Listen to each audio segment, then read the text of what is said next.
नमस्कार मित्रांनो, शनई चौघडे मालिकेतील पुढील भागांमध्ये आपल्याला असं बघायला मिळणार आहे का तेजस्विनीला जय आणि शर्वरी या दोघांचंही नातं डोळ्यामध्ये अगदी पापण्यासारखं खटकत असतं आणि ते तेजस्विनीला अजिबात मान्य नाही. कारण शर्वरी ही मध्यमवर्गीय मुलगी असते आणि म्हणूनच ती तिच्या जयच्या आयुष्यातून काढण्यासाठी वेगवेगळे प्लॅन करते आणि त्याच्यामध्ये ती कशी सक्सेस होणार आहे ती आपल्याला ह्या भागामध्ये बघायला मिळणार आहे.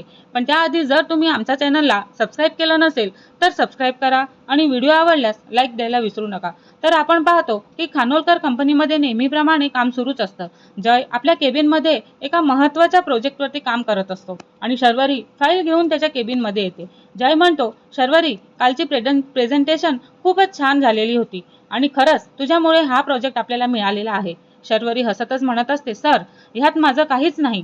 तुम्ही माझ्यावरती विश्वास ठेवला म्हणून हे शक्य झालं. जय म्हणतो, ऑफिसमध्ये सर आणि ऑफिसच्या बाहेर जय म्हणायला मला काही हरकत नाही. तेव्हा शर्वरी तिथेच लाजते आणि तेवढ्यातच गौतम आत येतो. गौतम म्हणतो, अरे वा, इथे तर गप्पांचा रंगच वेगळा दिसतोय. जय हसतो आणि शर्वरीही लाजून तिथून निघून जाते. हे सगळं दूर उभी असलेली तेजस्विनी पाहतच असते आणि तिच्या चेहऱ्यावरचा राग आपल्याला स्पष्ट दिसू लागतो. तेजस्विनी मनामध्ये विचार करते का ही मुलगी दिवसेंदिवस जयच्या जवळ जात आहे. जर वेळेतच तिला बाहेर काढलं नाही ना तर ही उद्या आपल्या घरची सून बनेल आणि तेही मी कधीच खपवून घेणार नाही. आणि त्याच दिवशी तेजस्विनी आपल्या मैत्रिणीला घेऊन तिथे भेटायला जाते पंचतारिका हॉटेलमध्ये आणि तिथे तिची भेट एक उद्योगपती महेंद्र देशमुख म्हणून आहेत त्यांच्याशी होते आणि त्यांची मुलगी रिया देशमुख हिलाही ती भेटते. रिया सुंदर आणि श्रीमंत आणि आत्मविश्वासू परदेशातून शिक्षण घेतलेली मुलगी आहे. तेजस्विनी मुद्दाम जयचे कौतुक करू लागते. तेजस्विनी म्हणते की माझा मुलगा जय कंपनीचा डायरेक्टर आहे आणि कोट्यवधींचे व्यवसाय तो सांभाळतो. तुमच्या रियासाठी त्याच्यासारखा मुलगा मिळणं कठीणच आहे. महेंद्र देशमुख हसतात आणि तेही म्हणतात की आम्हालाही हे नातं आवडेल.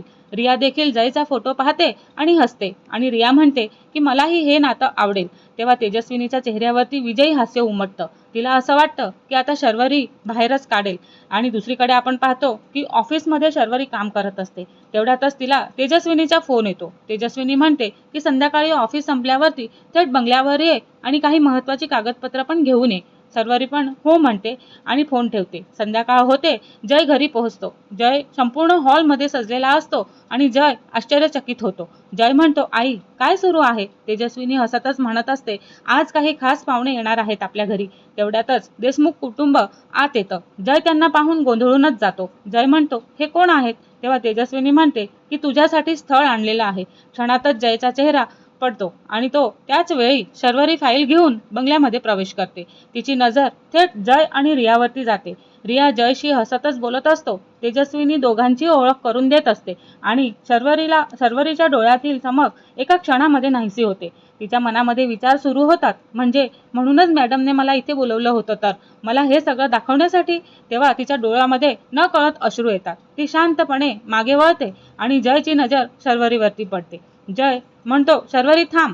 ती न थांबताच बाहेर निघून जाते आणि जय तिच्या मागे धावतो. बंगल्याबाहेर पाऊस सुरू असतो. शर्वरी शांतपणे तिथे उभी असते आणि जय म्हणतो की तू गैरसमज करत आहेस का? तेव्हा शर्वरी म्हणत असते की गैरसमज? आत काय चाललेलं आहे ते माझ्या डोळ्यांनी मी पाहिलेलं आहे. जय म्हणतो, माझ्याशी एकदा तरी बोल. तेव्हा शर्वरी म्हणते का तुमच्या आयुष्यात आता दुसरी व्यक्ती येणार आहे, मग माझ्याशी बोलून काय फायदा? तेव्हा जय काही बोलणार इतक्यातच तेजस्विनी दारामध्ये येऊन मोठ्याने म्हणते, जय, पाहुणे तुझी वाट पाहत आहेत. तेव्हा शर्वरीच्या डोळ्यातून अश्रू वाहू लागतात आणि ती तिथून निघूनच जाते. जय असहायपणे तिच्याकडे पाहतच राहतो. आत तेजस्विनी मुद्दामच रियाला जयच्या शेजारी बसवते. रिया जयशी बोलण्याचा प्रयत्न करते पण जय पूर्णपणे शांत असतो. काही वेळानंतर जय अचानकच उठतो आणि जय म्हणतो की मला माफ करा, पण मला हे लग्न मान्य नाही. क्षणातच सगळेजण स्तब्ध होतात आणि तेजस्विनी म्हणते, जय, काय बोलतोयस तू? तेव्हा जय ठाम आवाजात म्हणत असतो, मला अजून लग्न करायचं नाही आई. तेजस्विनी म्हणते की का? तुला काय कमी आहे? तेव्हा जय म्हणत असतो की लग्न ही जबाबदारी आहे आई आणि अजून मला स्वतःला सिद्ध करायचं आहे. तेजस्विनीचा राग अजून अनावार होतो आणि तेजस्वी म्हणते, खरं कारण सांग, त्या शर्वरीमुळे तू लग्नाला नकार देतोयस का? तेव्हा जय काही क्षण तिच्याकडे पाहतच राहतो आणि सगळे त्याच्या उत्तराची वाट पाहत असतात.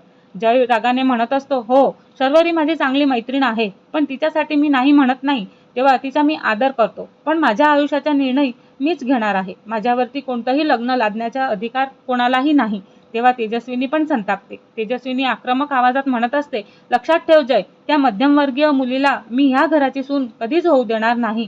माझ्या मुलाचं लग्न फक्त श्रीमंत घरातच होईल.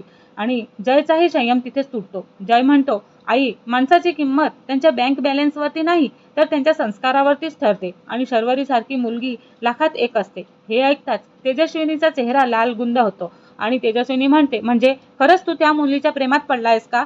तेव्हा जय उत्तर न देता तिथून निघून जातो. रात्र होते. शर्वरी आपल्या खोलीमध्ये इकडे एकटीच बसलेली असते. तिच्या डोळ्यामध्ये अश्रू असतात. शर्वरी मनामध्ये म्हणते की माझ्यामुळे जय सर आणि त्यांच्या आईमध्ये वाद झालेला आहे. आता मीच त्यांच्या आयुष्यातून दूर गेलेलं बरं. दुसरीकडे आपण पाहतो तेजस्विनी आपल्या खोलीमध्ये एका अनोळखी व्यक्तीला फोन करते.